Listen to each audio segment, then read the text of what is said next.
ആദിയിൽ വചനമുണ്ടായിരുന്നു, വചനം ദൈവത്തോടു കൂടിയായിരുന്നു, വചനം ദൈവമായിരുന്നു.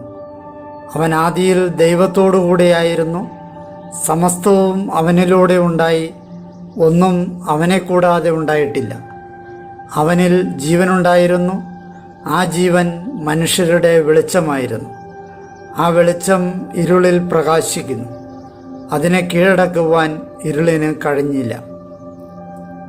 തൻ്റെ പ്രബോധനങ്ങളാൽ നമ്മെ ജ്ഞാനികളാക്കുന്ന സകലത്തിൻ്റെയും നാഥനായ ദൈവം വാഴ്ത്തപ്പെട്ടവനാകട്ടെ. ഞങ്ങളുടെ കർത്താവായ ദൈവമേ, അങ്ങയുടെ ജീവദായകവും ദൈവീകവുമായ തിരുവചനങ്ങളുടെ മധുരസ്വരം ശ്രവിക്കുന്നതിനും ഗ്രഹിക്കുന്നതിനും ഞങ്ങളുടെ ബുദ്ധിയെ പ്രകാശിപ്പിക്കണമേ. അങ്ങയുടെ വിശുദ്ധമായ പ്രബോധനത്താൽ ഞങ്ങളെ ജ്ഞാനികളാക്കണമേ. ഞങ്ങളുടെ ഇരുളടഞ്ഞ ജീവിതത്തെ അങ്ങയുടെ വചന വെളിച്ചത്താൽ പ്രകാശിപ്പിക്കണമേ. അങ്ങയുടെ വചനങ്ങളാൽ ഞങ്ങളുടെ മനസ്സിനെ ജ്വലിപ്പിക്കണമേ. ആമേൻ. ഒരു വർഷം കൊണ്ട് സമ്പൂർണ്ണ ബൈബിൾ വായന 111 ദിവസം. ദാവീദിനോട് സാവൂളിന് ശത്രുത. ഇന്നേ ദിവസം നമ്മൾ സാമുവേലിൻ്റെ 1-ാം പുസ്തകം 18-ാം അധ്യായം, 19-ാം അധ്യായം, സങ്കീർത്തനങ്ങൾ 59 എന്നിവ വായിക്കുന്നു. ഗോലിയാത്തിനെ വധിച്ച ദാവീദിന് ജനങ്ങൾ നൽകിയ അംഗീകാരത്തിൽ അസൂയപ്പെട്ട സാവൂൾ ദാവീദിനെ കൊല്ലാൻ ശ്രമിക്കുന്നതും ജോനാഥനും ദാവീദും തമ്മിലുള്ള ആത്മബന്ധവും വിവരിക്കുന്ന ഭാഗങ്ങളാണ് ഇന്ന് നാം ശ്രവിക്കുന്നത്. മറ്റൊരാളുടെ നേട്ടങ്ങൾ നമ്മൾ കാണുമ്പോൾ ആ നേട്ടങ്ങളിലൂടെ ദൈവത്തെ മഹത്വപ്പെടുത്തുന്ന ഒരു ഹൃദയം രൂപപ്പെടുത്തിയാൽ നാം അസൂയപ്പെടുകയില്ല, മറിച്ച് ആ വളർച്ചയിൽ നിന്ന് പ്രചോദനം ഉൾക്കൊള്ളുന്നവരായി മാറാൻ സാധിക്കുമെന്നും തിരുവചനം നമ്മെ പഠിപ്പിക്കുന്നു. സാമുവേലിൻ്റെ 1-ാം പുസ്തകം 18-ാം അധ്യായം. ജോനാഥിന് ദാവീദിനോട് അഗാധ സ്നേഹം. ദാവീദ് സാവൂളിനോട് സംസാരിച്ചു കഴിഞ്ഞപ്പോൾ ജോനാഥൻ്റെ ആത്മാവ് അവൻ്റെ ആത്മാവുമായി ഇഴുകിച്ചേർന്നു. ജോനാഥൻ അവനെ പ്രാണനുതുല്യം സ്നേഹിച്ചു. സാവൂൾ അവനെ പിതൃഭവനത്തിലേക്ക് മടങ്ങാൻ അനുവദിക്കാതെ അന്ന് അവനെ സ്വീകരിച്ചു. ജോനാഥൻ ദാവീദിനെ പ്രാണതുല്യം സ്നേഹിച്ചതിനാൽ അവർ ഒരു ഉടമ്പടി ഉണ്ടാക്കി. ജോനാഥൻ തൻ്റെ മേലുണ്ടായിരുന്ന അങ്കി ഊരി ദാവീദിന് നൽകി. ഒപ്പം തൻ്റെ വാളും വില്ലും അരക്കെട്ടും ഉൾപ്പെടെ തൻ്റെ പടച്ചട്ടയും. സാവൂൾ ദാവീദിനെ നിയോഗിച്ചയച്ച എല്ലാറ്റിലും അവൻ പോയി വിജയശ്രീലാളിതനായി. അങ്ങനെ സാവൂൾ അവനെ പോരാളികൾക്ക് മേലാളനാക്കി. ഇത് ജനം മുഴുവൻ്റെയും വിശിഷ്യ സാവൂളിൻ്റെ സേവകരുടെയും ദൃഷ്ടികളിൽ നന്നായിരുന്നു. ദാവീദിനോട് സാവൂളിന് അസൂയ. ഫിലിസ്തീയക്കാരനെ പരാജയപ്പെടുത്തി മടങ്ങുന്ന ദാവീദുമായി അവർ വരുമ്പോൾ ഇസ്രായേലിൻ്റെ എല്ലാ നഗരങ്ങളിൽ നിന്ന് ഗാനാലാപനത്തോടെ സ്ത്രീകളും സന്തോഷപൂർവ്വം തപ്പുകളോടും തന്ത്രിവാദ്യങ്ങളോടും കൂടി നർത്തകികളും സാവൂൾ രാജാവിനെ എതിരേൽക്കുന്നതിനായി പുറപ്പെട്ടു. ചിരിച്ചുല്ലസിച്ച സ്ത്രീകൾ സംഘഗാനം ആലപിച്ച് ചൊല്ലി സാവൂൾ തൻ്റെ ആയിരങ്ങളെ പ്രഹരിച്ചു. ദാവീദാകട്ടെ തൻ്റെ 10,000-ങ്ങളെയും. സാവൂളിന് അത് വളരെ കോപമുളവാക്കി. അവൻ്റെ ദൃഷ്ടികളിൽ അക്കാര്യം അസന്തുഷ്ടികരമായിരുന്നു. അവൻ പറഞ്ഞു, അവർ ദാവീദിന് 10,000-ങ്ങൾ കൊടുത്തു, എനിക്കോ അവർ തന്നത് 1000-ങ്ങളും. ഇനി അവനുള്ളത് രാജ്യത്വം മാത്രം. അന്നു മുതൽ അങ്ങോട്ട് സാവൂൾ ദാവീദിനെ നോട്ടമിട്ടു. പിറ്റേന്ന് മുതൽ ദൈവത്തിൻ്റെ ഒരു അഹിതാരൂപി സാവൂളിലേക്ക് ആവേശിച്ചു. അവൻ ഭവനത്തിനുള്ളിൽ പുലമ്പിക്കൊണ്ടിരുന്നു. ദാവീദ് ദിവസേന എന്ന പോലെ കൈകൊണ്ട് തന്ത്രിമിട്ടിക്കൊണ്ടിരുന്നു. സാവൂളിൻ്റെ കയ്യിലാകട്ടെ കുന്തമുണ്ടായിരുന്നു. ഞാൻ ദാവീദിനെ ഭിത്തിയിൽ തറയ്ക്കും എന്ന് പറഞ്ഞ് സാവൂൾ കുന്തമെറിഞ്ഞു. എന്നാൽ ദാവീദ് അവൻ്റെ മുമ്പിൽ നിന്ന് 2 പ്രാവശ്യം ഒഴിഞ്ഞു മാറി. കർത്താവ് ദാവീദിൻ്റെ കൂടെയാകുകയും സാവൂളിൽ നിന്ന് അകലുകയും ചെയ്തിരുന്നതുകൊണ്ട് സാവൂളിന് അവനെ പ്രതി ഭയമുണ്ടായി. സാവൂൾ അവനെ തന്നിൽ നിന്ന് അകറ്റി തൻ്റെ ഒരു സഹസ്രാധിപനായി നിയമിച്ചു. അവൻ പുറപ്പെട്ട് ജനസമക്ഷം ചെന്നു. കർത്താവ് ദാവീദിൻ്റെ കൂടെ ഉണ്ടായിരുന്നു. അതിനാൽ ഓരോ ഉദ്യമത്തിലും അവൻ വിജയം വരിക്കുന്നുണ്ടായിരുന്നു. അവനേറെ വിജയിക്കുന്നുണ്ട് എന്ന് കണ്ട് സാവൂൾ ഭയന്നു. അവൻ്റെ മുമ്പിൽ അവൻ അസ്വസ്ഥനായി. എന്നാൽ ഇസ്രായേൽ മുഴുവനും യൂദയായും ദാവീദിനെ സ്നേഹിച്ചു. കാരണം അവൻ അവർക്കുമേൽ യുദ്ധത്തിനായി പുറപ്പെടുകയും തിരികെ വരികയും ചെയ്തിരുന്നു. ദാവീദിന് സാവൂളിൻ്റെ വിവാഹക്കണി. സാവൂൾ ദാവീദിനോട് പറഞ്ഞു, ഇതാ എൻ്റെ മൂത്ത മകൾ മേരബ്, അവളെ നിനക്ക് ഞാൻ ഭാര്യയായി നൽകാം. നീ എനിക്കൊരു വീരപുത്രനായിരിക്കുകയും കർത്താവിൻ്റെ യുദ്ധങ്ങൾ പൊരുതുകയും ചെയ്താൽ മാത്രം മതി. അവനെതിരെ എൻ്റെ കൈ വേണ്ട, ഫിലിസ്തീയക്കാരുടെ കൈ അവനെതിരെ ആയിരിക്കട്ടെ എന്ന് സാവൂൾ ചിന്തിച്ചു. ദാവീദ് സാവൂളിനോട് ചോദിച്ചു, രാജാവിൻ്റെ ജാമാതാവാകാൻ ഞാൻ ആര്? ഇസ്രായേലിൽ എൻ്റെ ബന്ധുക്കൾ, എൻ്റെ പിതൃഭവനം ആര്? എന്നാൽ സാവൂളിൻ്റെ മകളായ മേരബിനെ ദാവീദിന് കൊടുക്കേണ്ട സമയമായപ്പോൾ അവൾ മെഹോലാക്കാരൻ അദ്രിയേലിന് ഭാര്യയായി നൽകപ്പെട്ടു. സാവൂളിൻ്റെ മകൾ മീകൽ ദാവീദിനെ സ്നേഹിച്ചിരുന്നു. സാവൂളിനെ അവർ അത് അറിയിച്ചു. അവൻ്റെ ദൃഷ്ടികളിൽ അക്കാര്യം പ്രീതികരമായിരുന്നു. അവനൊരു കെണിയായി തീരുന്നതിനും ഫിലിസ്തീയക്കാരുടെ വക കൈ അവനെതിരെ ആയിരിക്കുന്നതിനും അവളെ ഞാൻ അവന് നൽകും എന്ന് രാജാവ് ആത്മഗതം ചെയ്തു. അതിനാൽ സാവൂൾ ദാവീദിനോട് 2 പ്രാവശ്യം പറഞ്ഞു, നീ ഇന്ന് എനിക്ക് ജാമാതാവാകണം. സാവൂൾ തൻ്റെ ഭൃത്യന്മാരോട് കൽപ്പിച്ചു, നിങ്ങൾ രഹസ്യമായി ദാവീദിനോട് ഇപ്രകാരം പ്രസ്താവിക്കണം, ഇതാ രാജാവ് നിന്നിൽ സംപ്രീതനായിരിക്കുന്നു, അവൻ്റെ ഭൃത്യന്മാരെല്ലാവരും നിന്നെ സ്നേഹിക്കുന്നു. ആകയാൽ നീ രാജാവിന് മരുമകനായിത്തീരുക. സാവൂളിൻ്റെ ഭൃത്യന്മാർ ഇക്കാര്യങ്ങൾ ദാവീദിൻ്റെ ചെവികളിൽ മന്ത്രിച്ചു. അവൻ ചോദിച്ചു, ദരിദ്രനും അവമതിക്കപ്പെട്ടവനുമായ ഞാൻ രാജാവിൻ്റെ മരുമകനാകുന്നത് നിങ്ങളുടെ ദൃഷ്ടികളിൽ അവഹേളനപരമാണോ?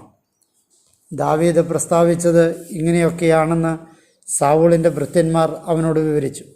അപ്പോൾ സാവൂൾ പറഞ്ഞു, നിങ്ങൾ ദാവീദിനോട് ഇങ്ങനെ പറയണം, രാജശത്രുക്കളോട് പ്രതികാരം ചെയ്യാൻ ഫിലിസ്തീയക്കാരുടെ 100 അഗ്രചർമ്മമില്ലാതെ മറ്റൊരു വിവാഹ സമ്മാനം കൊണ്ട് രാജാവിന് തൃപ്തിയാവുകയില്ല.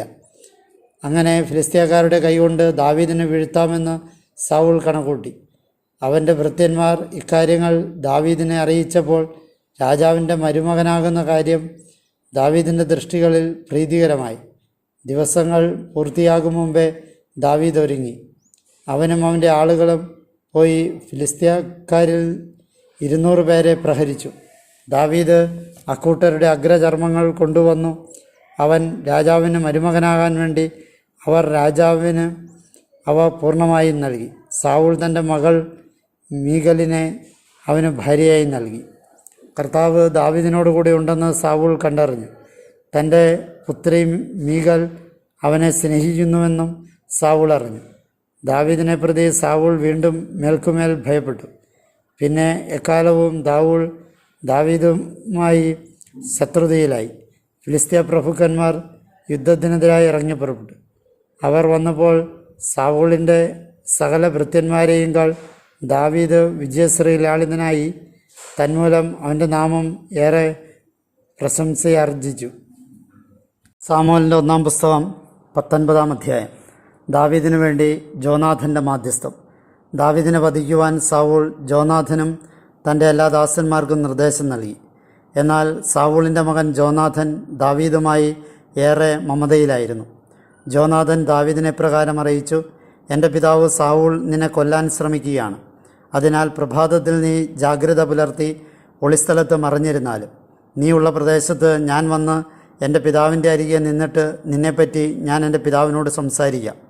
എന്നിട്ട് ഞാൻ മനസ്സിലാക്കുന്നതെന്തും നിന്നോട് വിവരിക്കാം. ജോനാഥൻ തൻ്റെ പിതാവായ സാവൂളിനോട് ദാവീദിനെപ്പറ്റി നല്ലത് സംസാരിച്ചു. അവൻ അദ്ദേഹത്തോട് പറഞ്ഞു, തൻ്റെ ദാസനായ ദാവീദിനോട് രാജാവ് തിന്മ ചെയ്യാതിരിക്കട്ടെ. അവൻ നിന്നോട് തിന്മ ചെയ്തിട്ടില്ല. അവൻ്റെ പ്രവൃത്തികൾ നിനക്ക് ഏറെ നല്ലവയായിരുന്നല്ലോ. അവൻ സ്വജീവൻ കയ്യിലെടുത്ത് ഫിലിസ്തീയക്കാരെ എന്നെ ആക്രമിച്ചു. അങ്ങനെ കർത്താവ് ഇസ്രായേൽ മുഴുവനുമായി വലിയ രക്ഷ നിർവഹിച്ചത് കണ്ട് നീ സന്തോഷിച്ചതാണ്. പിന്നെ എന്തിന് നീ അകാരണമായി ദാവീദിനെ കൊന്ന് നിഷ്കളങ്ക രക്തത്തിനെതിരെ പാപം ചെയ്യണം? സാവൂൾ ജോനാഥൻ്റെ സ്വരം ശ്രവിച്ചു. ജീവിക്കുന്ന കർത്താവാണെ അവൻ വധിക്കപ്പെടുകയില്ല എന്ന് സാവൂൾ ശപഥം ചെയ്തു. ജോനാഥൻ ദാവീദിനെ വിളിച്ചു. ഈ വാക്കുകളെല്ലാം ജോനാഥൻ അവനോട് വിവരിച്ചു. ജോനാഥൻ ദാവീദിനെ സാവൂളിൻ്റെ അടുക്കൽ കൊണ്ടുവന്നു. ദാവീദ് മുമ്പത്തേതുപോലെ അവൻ്റെ സമക്ഷം കഴിഞ്ഞു. സാവൂൾ വീണ്ടും ദാവീദിനെതിരെ യുദ്ധം ആവർത്തിച്ചുണ്ടായി. ദാവീദ് പുറപ്പെട്ട് ഫിലിസ്തീയക്കാരോട് പടവെട്ടി അവരുടെ ഇടയിൽ വലിയ പ്രഹരമേൽപ്പിച്ചു. അവർ അവൻ്റെ മുമ്പിൽ നിന്ന് പലായനം ചെയ്തു. അപ്പോൾ കർത്താവിൻ്റെ ഒരു അഹിതാരൂപി സാവൂളിൻ്റെ മേൽ ആവേശിച്ചു തുടങ്ങി. അവൻ തൻ്റെ വീട്ടിൽ ഇരിക്കുകയായിരുന്നു. അവൻ്റെ കയ്യിൽ കുന്തമുണ്ടായിരുന്നു. ദാവീദാകട്ടെ കൈകൊണ്ട് തന്ത്രി മീട്ടുകയായിരുന്നു. ദാവീദിനെ കുന്തം കൊണ്ട് ഭിത്തിയിൽ തറയ്ക്കാൻ സാവൂൾ ശ്രമിച്ചു. അവനാകട്ടെ സാവൂളിൻ്റെ മുമ്പിൽ നിന്ന് ഒഴിഞ്ഞു മാറി. അങ്ങനെ ഭിത്തിയിലാണ് അയാൾ കുന്തം തറച്ചത്. ദാവീദ് ഓടി രക്ഷപ്പെടുകയും ചെയ്തു. ദാവീദിനെ രാവിലെ കൊല്ലാനായി കാത്തുനിൽക്കാൻ അവൻ്റെ വീട്ടിലേക്ക് സാവൂൾ ദൂതന്മാരെ അയച്ചു. എന്നാൽ ദാവീദിൻ്റെ ഭാര്യ മീകൽ അവനോട് ഇപ്രകാരം പറഞ്ഞു: ഈ രാത്രി നിൻ്റെ ജീവൻ സുരക്ഷിതമാക്കാൻ ആളില്ലെങ്കിൽ നാളെ നീ വധിക്കപ്പെട്ടിരിക്കും. മീകൽ ദാവീദിനെ ജനൽ വഴി ഇറക്കി. അങ്ങനെ അവൻ ഒളിച്ചുപോയി രക്ഷപ്പെട്ടു. മീകൽ ബിംബങ്ങളെടുത്ത് കട്ടിലിൽ കിടത്തി. തലയ്ക്കൽ ആട്ടിൻരോമം കൊണ്ടുള്ള തലയണ വെച്ച് തുണി കൊണ്ട് പുതപ്പിച്ചു. സാവൂൾ ദാവീദിനെ പിടിക്കാൻ ദൂതന്മാരെ അയച്ചപ്പോൾ അവന് സുഖമില്ലെന്ന് അവൾ പറഞ്ഞു. അവനെ കൊല്ലേണ്ടതിന് കിടക്കയോടെ എൻ്റെ അടുക്കൽ പൊക്കിക്കൊണ്ടുവരുവിൻ എന്ന് പറഞ്ഞ് ദാവീദിനെ കാണാൻ സാവൂൾ ദൂതന്മാരെ അയച്ചു. ദൂതന്മാർ ചെന്നപ്പോൾ ഇതാ കട്ടിലിൽ ബിംബങ്ങളും തലയ്ക്കൽ ആട്ടിൻരോമം കൊണ്ടുള്ള തലയണയും. സാവൂൾ മീകലിനോട് ചോദിച്ചു: നീ എന്തിനാണ് എന്നെ ഇങ്ങനെ വഞ്ചിച്ച് എൻ്റെ ശത്രുവിനെ വിട്ടയച്ചത്? അവൻ രക്ഷപ്പെട്ടു. അപ്പോൾ മീകൽ സാവൂളിനോട് പറഞ്ഞു: എന്നെ വിട്ടയക്കുക, നിന്നെ ഞാൻ എന്തിനു കൊല്ലണം എന്ന് അവൻ എന്നോട് പറഞ്ഞു. ദാവീദ് പലായനം ചെയ്തു. അവൻ രക്ഷപ്പെട്ട് റാമായിൽ സാമുവേലിൻ്റെ അടുക്കലേക്ക് ചെന്ന് സാവൂൾ തന്നോട് ചെയ്തതെല്ലാം അവനോട് വിവരിച്ചു. പിന്നെ അവനും സാമുവേലും പോയി നായോത്തിൽ പാർത്തു. സാവൂളും പ്രവാചകഗണത്തിൽ. ഇതാ ദാവീദ് റാമായിലെ നായോത്തിൽ ഉണ്ട് എന്ന് സാവൂളിന് വാർത്ത കിട്ടി. ദാവീദിനെ പിടിക്കാൻ സാവൂൾ ദൂതന്മാരെ അയച്ചു. പ്രവചനം നടത്തുന്ന പ്രവാചക സംഘത്തെയും അവരുടെ മേൽ നേതാവായി സ്ഥാനം പിടിച്ച സാമുവേലിനെയുമാണ് അവർ കണ്ടത്. അപ്പോൾ സാവൂളിൻ്റെ ദൂതന്മാരുടെ മേൽ ദൈവാരൂപി ആവിർഭവിച്ചു. അവർ പോലും പ്രവചിച്ചു. സാവൂളിന് ഇതേക്കുറിച്ച് അറിവ് കിട്ടിയപ്പോൾ അവൻ വേറെ ദൂതന്മാരെ അയച്ചു. അവരും പ്രവചിച്ചു. തുടർന്ന് മൂന്നാമതും സാവൂൾ ദൂതന്മാരെ അയച്ചു. അവരും പ്രവചിച്ചു. അനന്തരം അവൻ നേരിട്ട് റാമായിലേക്ക് യാത്ര ചെയ്ത് സെക്കുവിലുള്ള ഗാദോലിൻ്റെ കിണർ വരെ ചെന്ന് അവരെക്കുറിച്ച് ആരാഞ്ഞു. സാമുവേലും ദാവീദും എവിടെയെന്ന് അവൻ ചോദിച്ചപ്പോൾ ഇതാ റാമായിലുള്ള നായോത്തിലുണ്ട് എന്ന് ആരോ പറഞ്ഞു. അവൻ അവിടെ റാമായിലുള്ള നായോത്തിലേക്ക് യാത്രയായി. അപ്പോൾ അവൻ്റെ മേലും ദൈവാരൂപി ആവിർഭവിച്ചു. റാമായിലെ നായോത്തിൽ എത്തുന്നതുവരെ അവൻ തുടർച്ചയായി പ്രവചിച്ചു കൊണ്ടിരുന്നു. അവനും തൻ്റെ വസ്ത്രങ്ങൾ ഉരിഞ്ഞുകളഞ്ഞു. അവനും സാമുവേലിൻ്റെ മുമ്പാകെ പ്രവചിച്ച് ആ പകൽ മുഴുവനും രാത്രി അത്രയും നഗ്നനായി വീണുകിടന്നു. അതുകൊണ്ടാണ് സാവൂളും പ്രവാചകരിൽപ്പെട്ടോ എന്ന് അവർ പറയുന്നത്. സങ്കീർത്തനം 59. ദൈവം എൻ്റെ ശക്തിദുർഗം. ഗായക നേതാവിന് നശിപ്പിക്കരുതേ, ദാവീദിൻ്റേത്. മിക്താം അവനെ വധിക്കാൻ സാവൂൾ ആളയക്കുകയും അവർ വീടിന് കാവലിരിക്കുകയും ചെയ്തപ്പോൾ, എൻ്റെ ദൈവമേ, എൻ്റെ ശത്രുക്കളിൽ നിന്ന് എന്നെ മോചിപ്പിക്കണമേ. എന്നെ എതിർത്ത് നിൽക്കുന്നവരിൽ നിന്ന് എന്നെ ഉയർത്തി നിർത്തണമേ. ദുഷ്കർമ്മികളിൽ നിന്ന് എന്നെ മോചിപ്പിക്കണമേ. രക്തദാഹികളിൽ നിന്ന് എന്നെ രക്ഷിക്കണമേ. എന്നാൽ അതാ അവർ എൻ്റെ ജീവനു വേണ്ടി പതിയിരിക്കുന്നു. കരുത്തർ എനിക്കെതിരെ സംഘടിക്കുന്നു. കർത്താവെ, എൻ്റെ അതിക്രമം മൂലമല്ല, എൻ്റെ പാപം മൂലവുമല്ല. എന്നിൽ കുറ്റമില്ലാതെ തന്നെ അവർ ഓടിയെത്തി നിലയുറപ്പിക്കുന്നു. എന്നെ സഹായിക്കാൻ ഉണരണമേ, നോക്കിക്കൊള്ളണമേ. സൈന്യങ്ങളുടെ ദൈവമായ ഇസ്രായേലിൻ്റെ ദൈവമായ കർത്താവെ, അങ്ങ് എല്ലാ ജനതകളെയും സന്ദർശിക്കാൻ ഉണരണമേ. ദുഷ്ടവഞ്ചകരായ ആരോടും ദയ കാട്ടരുതേ. നായയെപ്പോലെ ഓരിയിട്ടുകൊണ്ട് അവർ സന്ധ്യതോറും മടങ്ങി വരുന്നു. അവർ നഗരത്തിന് വലം വയ്ക്കുന്നു. ഇതാ അവർ വായുകൊണ്ട് അസഭ്യം പുലമ്പുന്നു. അവരുടെ അധരങ്ങളിൽ വാളുകളാണ്. ആരുണ്ട് കേൾക്കുന്നവനായി? കർത്താവെ, അങ്ങ് അവരെ കളിയാക്കുന്നു. അങ്ങ് സകല ജനതകളെയും പുച്ഛിക്കുന്നു. എൻ്റെ ബലമായവനെ, അങ്ങേക്കായി ഞാൻ കാത്തിരിക്കും. ദൈവമേ, അങ്ങൻ്റെ കോട്ടയാണല്ലോ. കാരുണ്യമായ എൻ്റെ ദൈവം എനിക്ക് മുമ്പേ പോകും. എനിക്കായി പതിയിരിക്കുന്നവരെ ദൈവം എനിക്ക് കാണിച്ചു തരും. അവരെ അങ്ങ് കൊന്നുകളയരുതേ. എൻ്റെ ജനം അങ്ങയെ വിസ്മരിക്കാതിരിക്കേണ്ടതിന് തന്നെ. ഞങ്ങളുടെ പരിചയായ നാഥ, അങ്ങയുടെ ശക്തിയാൽ അവരെ കശക്കി താഴ്ത്തണമേ. അവരുടെ അധരങ്ങളുടെ വാക്കാണ് അവരുടെ വായുടെ പാപം. തങ്ങൾ പ്രസംഗിക്കുന്ന ശാപം നിമിത്തവും നുണനിമിത്തവും അവരുടെ അഹങ്കാരത്തിൽ അവർ പിടിക്കപ്പെടട്ടെ. അവരില്ലാതാകേണ്ടതിന് അവരെ നശിപ്പിക്കണമേ, ക്രോധത്തോടെ നശിപ്പിക്കണമേ. അങ്ങനെ ദൈവമാണ് യാക്കോബിൽ ഭരണകർത്താവെന്ന് ഭൂമിയുടെ അതിരുകളോളം അവർ അറിയട്ടെ. നായയെപ്പോലെ ഓരിയിട്ടുകൊണ്ട് അവർ സന്ധ്യതോറും മടങ്ങി വരുന്നു. അവർ നഗരത്തിന് വലം വയ്ക്കുന്നു. അവർ ആഹാരത്തിനു വേണ്ടി ശല്യം ചെയ്യുന്നു. തൃപ്തിപ്പെടുന്നില്ലെങ്കിൽ അവർ തങ്ങുന്നു. എന്നാൽ ഞാൻ അങ്ങയുടെ ശക്തി പാടിപ്പുകഴ്ത്തും. പ്രഭാതത്തോടെ അങ്ങയുടെ കാരുണ്യം ആർപ്പു വിളിച്ചു പാടും. എന്തെന്നാൽ അങ്ങ് എനിക്ക് കോട്ടയായിരുന്നു. എൻ്റെ കഷ്ടതയുടെ കാലത്ത് പലായന സങ്കേതവും. എൻ്റെ ബലമായവനെ, അങ്ങേയ്ക്കായി ഞാൻ കീർത്തനം ആലപിക്കും. ദൈവമേ, എൻ്റെ കാരുണ്യത്തിൻ്റെ ദൈവമേ, അങ്ങ് എൻ്റെ കോട്ടയാണല്ലോ.